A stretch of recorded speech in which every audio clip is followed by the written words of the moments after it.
You guys, so excited. So excited. Okay, so we're doing a Freedom series. As you know, we're in the middle of it.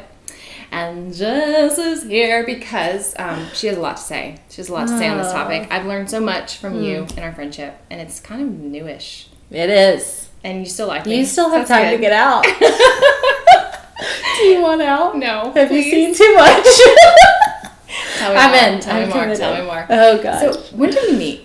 Last January. I mean, it hasn't been a year. Are you kidding? I haven't physically known you a year. This actual year. Yeah. Chosen. Yeah, and then I came to see you here a few months later. And we saw each other and now which was like a week after we met, really. Right. Like a week later. We were besties, actually. So when I spoke at Chosen, she drove me. I was her chauffeur.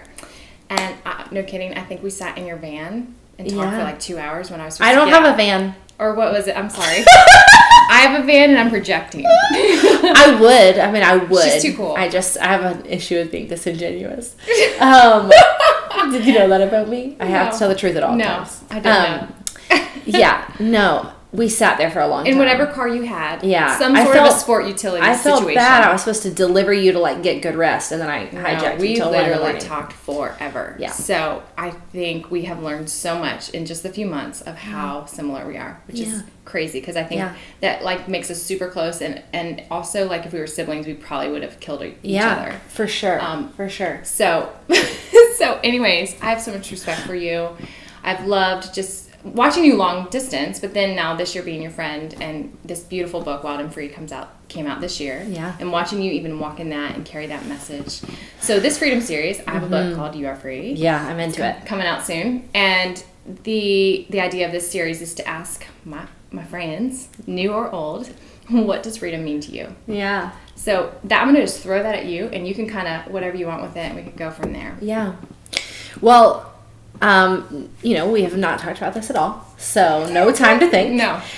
But my immediate response was like, I didn't write the free chapters of Wild and Free. I didn't, because I would say freedom has been hard won for me. It's been fought for, and it's been hard won, and I think the Lord is taking me to new levels of freedom. Hopefully, He's taking all of us to new levels of freedom every day, or making us more aware of the fact that we are free. When you wrote on the wild chapters, you are a wild child. Yeah. What was there a push against freedom in your heart as you were even writing? Always. Like were you always like, I'm never gonna be that girl?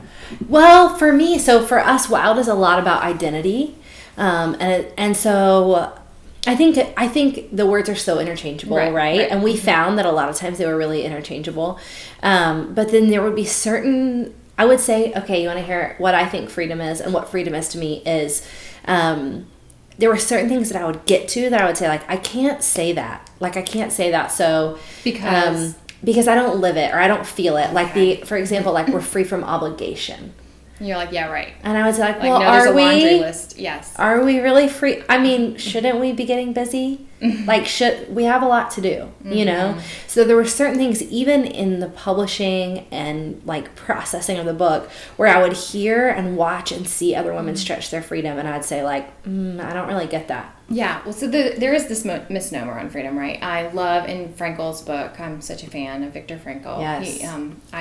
Thought I had a crush on him, but he died at 93, like 20 years ago, so we're safe. You're good. But he says that when the U.S. erects like a Statue of Liberty in the East Coast, we should always, how about a Statue of Responsibility in the West Coast? Because the idea is that with freedom comes great responsibility. Yeah. And I think what we all think freedom is like, c'est la vie, the day is young, the day is yours, I think, what was Miley Cyrus' song where it's like it's your life. It's a big. I don't remember what it was, but it was kind of like do what you want to. Yeah. It's your time. It's your day to shine. Like live as big and wild as you can. But wild was used like in a very indulgent way. Yeah, absolutely. A very like I don't answer to anyone. I can be reckless, and so the idea of freedom was just like you choose your own desires. To the end, which we always know leads to death, and is not freedom. Right. And you don't feel free.